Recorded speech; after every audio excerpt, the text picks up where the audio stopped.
Para você que não me conhece, eu sou o professor Ricardo Narciso e seja bem-vindo ao nosso canal de Teologia.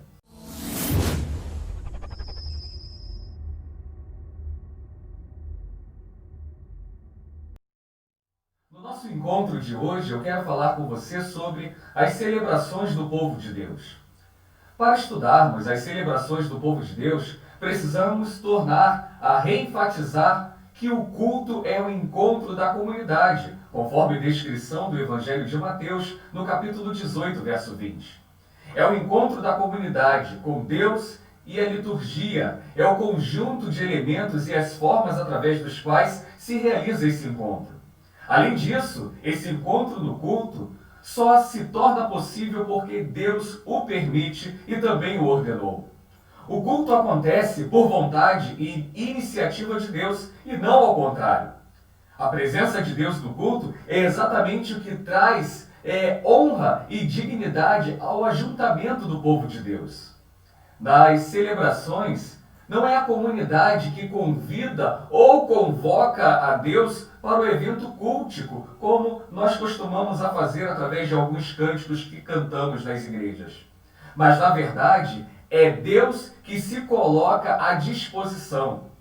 Porém, Deus não coloca lugares inacessíveis e horários impossíveis para esse encontro. Pelo contrário, Deus ele nos dá a liberdade se colocando ao nosso lado. O encontro de Deus com a sua igreja não é opcional para o verdadeiro cristão, mas uma responsabilidade como filho ou filha do Pai Celeste, conforme descrição aos Hebreus no capítulo 10, verso 15. Na verdade, celebrar culto é obedecer à ordem de Jesus Cristo. Paulo falou isso na sua primeira carta à igreja de Corinto, no capítulo 11, versos 24 e também no verso 25. Assim como Deus ordenou à comunidade de cristãos que se encontrem com Ele no culto, nós, como membros responsáveis dessa mesma comunidade, devemos nos reunir com Deus no horário e no local estabelecido pela igreja. Por outro lado, o culto não é de responsabilidade única da liderança espiritual, mas de toda a comunidade, de cada uma das pessoas dessa comunidade. Como consequência, não são as pessoas da comunidade que ajudam a liderança a celebrar o culto, mas é a liderança que ajuda e conduz a comunidade no evento de celebração ao Senhor. Nas celebrações cristãs, há elementos imprescindíveis que nunca podem faltar, como a mensagem e as orações, pois o culto é um diálogo, é uma via de mão dupla, onde nós falamos com Deus através das orações e do louvor, e nós ouvimos Deus falando conosco através da palavra, quando é apresentada com fidelidade às Sagradas Escrituras. Mas há também partes que podem deixar de ser incorporadas em alguns encontros, mesmo sendo úteis, como, por exemplo, cânticos espirituais e coreografia. Isso são circunstâncias de culto. A igreja ela vai adorar o Senhor mesmo que não haja guitarra, mesmo que não tenha um coral, mesmo que não tenha um regente. Além disso, existe a liberdade quanto à maneira e ao estilo de se realizar a celebração. Por exemplo, a maneira de orar ou de celebrar a ceia do Senhor é um modelo a ser colocado. Nós temos essa prerrogativa, essa ordenança bíblica, mas cada igreja acaba conduzindo, é claro, seguindo a orientação bíblica, porém aplicando de acordo com a sua realidade. Então, desse modo, nas celebrações nós devemos considerar os seguintes pontos. Qual é o motivo da celebração? Qual o lugar onde será realizada essa celebração? Qual o tempo que se tem à disposição para celebrar? E quem são as pessoas que irão participar da celebração? O culto cristão, historicamente, possui duas vertentes, a sinagoga e a comunidade primitiva. Da sinagoga judaica, nós temos o que é chamado de liturgia da palavra, que possuía a seguinte estrutura: leitura bíblica, interpretação e oração intercessória. Da primeira comunidade cristã, que surgiu no Pentecostes, recebemos a celebração da Eucaristia, oração de louvor, refeição comunitária. Lembra a festa ágape descrita por Paulo lá na sua primeira carta à igreja de Corinto, no capítulo 11? Orações, salmos e hinos, celebração da ceia do Senhor com pregação. Então, nesses encontros, muitas vezes, as leituras bíblicas elas eram intercaladas pelo canto com salmos, com responsório, isto é, o líder do canto cantava as estrofes, enquanto a comunidade respondia com um estribilho, uma antífona. Como as antífonas geralmente continham a exclamação Aleluia, louvai o Senhor. Então essa expressão passou a ser largamente utilizada nos cultos primitivos.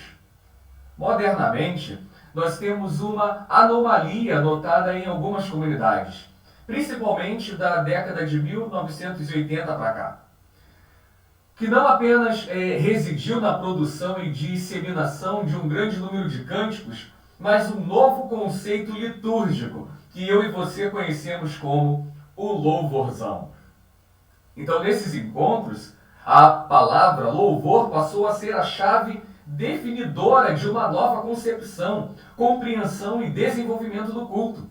A questão agora não consistia apenas em quais cânticos deveriam fazer uso na igreja, mas qual deveria ser a ênfase nos encontros cristãos ou que ato litúrgico deveria ter proeminência.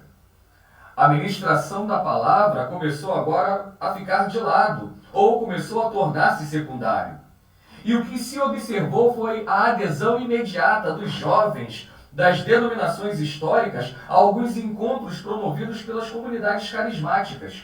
O entusiasmo montado nesses ambientes contagiava a juventude que voltava para as suas igrejas, desejosos para implementar as mudanças com a mesma ênfase. Então, o choque de gerações foi algo inevitável. Grande parte das igrejas históricas partiu para esse modelo de adoração no louvor dos seus cultos, visando a sua própria autopreservação, já que agora eles estavam concorrendo com um novo movimento. E isto para não perder os jovens para essas comunidades carismáticas. O que fez dos jovens presas fáceis dessa investida foram a fraca consciência doutrinária e a mesmice dos cultos das suas igrejas. Atualmente, todas as igrejas locais têm o seu período de louvor nos cultos, de meia hora, 40 minutos, mas eu sei algumas igrejas até 2 horas de louvor dentro do culto. Além disso, quase todo o conjunto de cânticos que nós entoamos é concebido por essas comunidades carismáticas. E em algumas igrejas, sem qualquer avaliação crítica daquilo que se está cantando. Nas reuniões de louvorzão, o padrão do culto é composto pelos seguintes elementos: louvor, entoação de cânticos espirituais que demandam a maior parte do tempo da reunião. Orações. Uma ou mais orações são proferidas, quase sempre com conotação emocional. A mensagem? A mensagem é rápida e superficial e notoriamente de caráter testemunhal. É a experiência que vale. A proclamação da palavra, ela pode até ser dispensada nesses encontros, mas nunca os cânticos. Então os cânticos novamente são apresentados para o encerramento do culto. Essas celebrações, elas necessitam ser avaliadas por nós, pois mudar por mudar não é um argumento sensato. Os louvorzões são fortemente emocionais. Tanto os corinhos como as orações estimulam os gestos expressivos, as lágrimas e as interjeições verbais. O elemento racional não acompanha de perto o seu companheiro inseparável, o emocional. E isso muitas vezes produz desequilíbrio, refletindo na ausência do rumo litúrgico definido para a reunião. Esses são também verticais, onde os problemas e as situações do cotidiano das pessoas e também da comunidade, em muitos momentos, são desconsiderados. Nesses encontros, procura-se apenas dirigir sempre as pessoas ao trono de Deus que está no céu. Nesses louvorzões, desprezam-se a proclamação da palavra. A palavra pregada quase está desaparecida nesses encontros, considerando o culto como o louvor acima de tudo. Desconhece que a palavra que desafia a igreja, muito mais do que a música. O culto, volto a destacar aqui, não é um monólogo, mas um diálogo. E observa-se que tem muita gente que está falando a Deus através do louvorzão, mas só que Deus não está sendo ouvido com a intensidade merecida, porque há pouquíssimo espaço dedicado para a exposição da palavra de Deus. Por outro lado, seguindo o princípio de adorar de acordo com a palavra de Deus, de acordo com aquilo que a palavra prescreve, apenas encontramos a ministração da ceia do Senhor como celebração ordenada para a igreja. Isto não significa, é claro, que a igreja está privada de outras celebrações. Não é isso que eu estou dizendo. Conforme defendiam já os neopuritanos, que condenavam o culto de celebração de Natal, ressurreição, Ano Novo, entre outras datas. Talvez você pudesse aumentar que a Bíblia, argumentar que a Bíblia não condena explicitamente essas outras celebrações. Todavia, eu já falei com vocês no vídeo anterior, que a mesma Bíblia nos ensina que Deus ordenou ao povo de Israel reservar certas datas que lhes serviam de um memorial dos grandes feitos do Senhor no meio do povo. Ora, então, como nós não vamos ter essas celebrações? É claro que sim.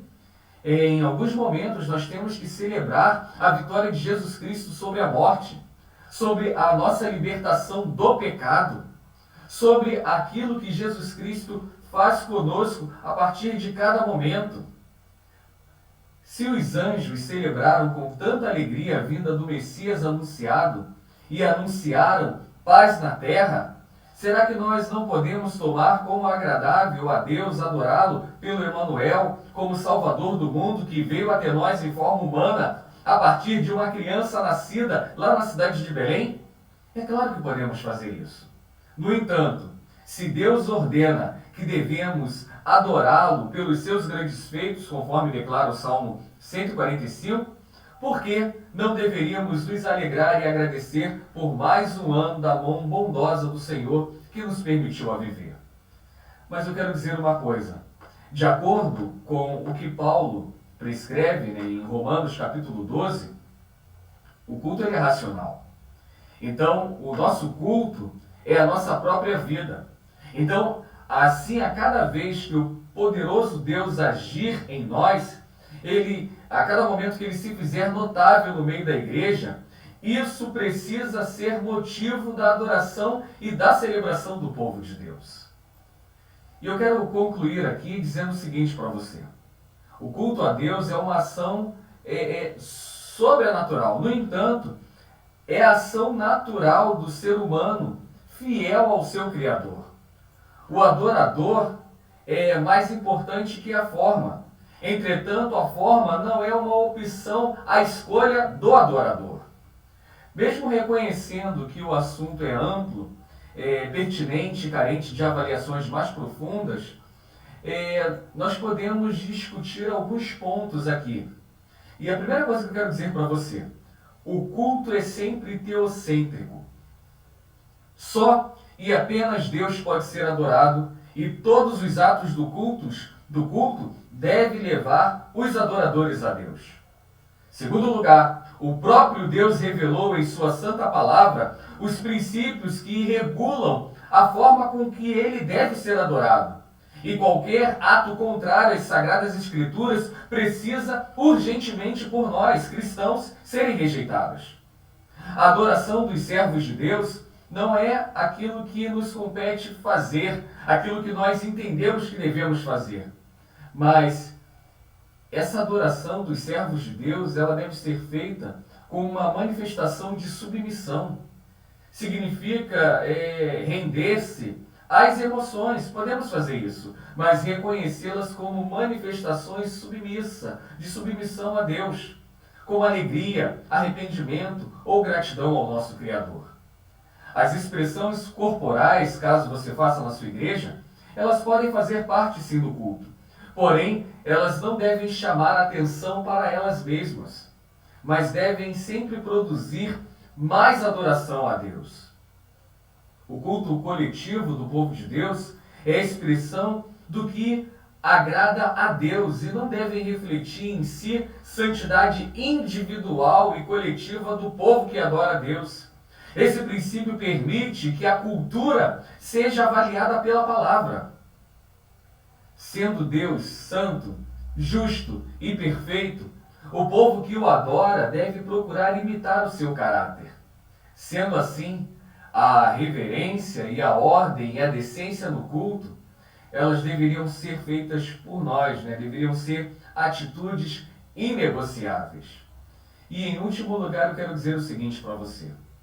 A celebração é a manifestação festiva do povo de Deus pelos grandes e maravilhosos atos de Deus na história.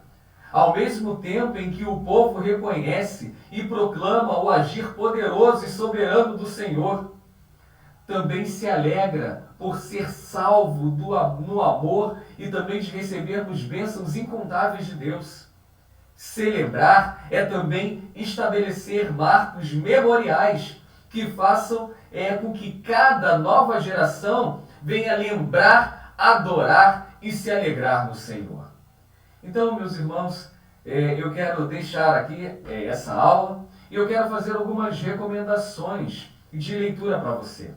Tem um livro muito bacana que você pode pesquisar, que é O Cristianismo através dos Séculos, da editora Vida Nova, de Earl Caris. Existem também alguns artigos que você pode pesquisar, a Teologia do Culto, a Teologia do Culto Reformado, lá no site Modernista, o Culto do Antigo Testamento, de Gerard van Groningen, e alguns outros textos que falam sobre o assunto. Estude sobre isso, compare com a palavra de Deus e traga para o seu culto não aquilo que te agrada, não aquilo que traga satisfação para o homem, mas ofereça a Deus um culto que possa, de fato, satisfazer o nosso Deus. Se você tem dúvida como fazê-lo, abra sua Bíblia e Deus já deixou para nós todos esses parâmetros. E eu quero encerrar por aqui. Que Deus abençoe a sua vida e que o Senhor assim nos abençoe. Deixe o seu like e também inscreva-se no nosso canal. Um forte abraço.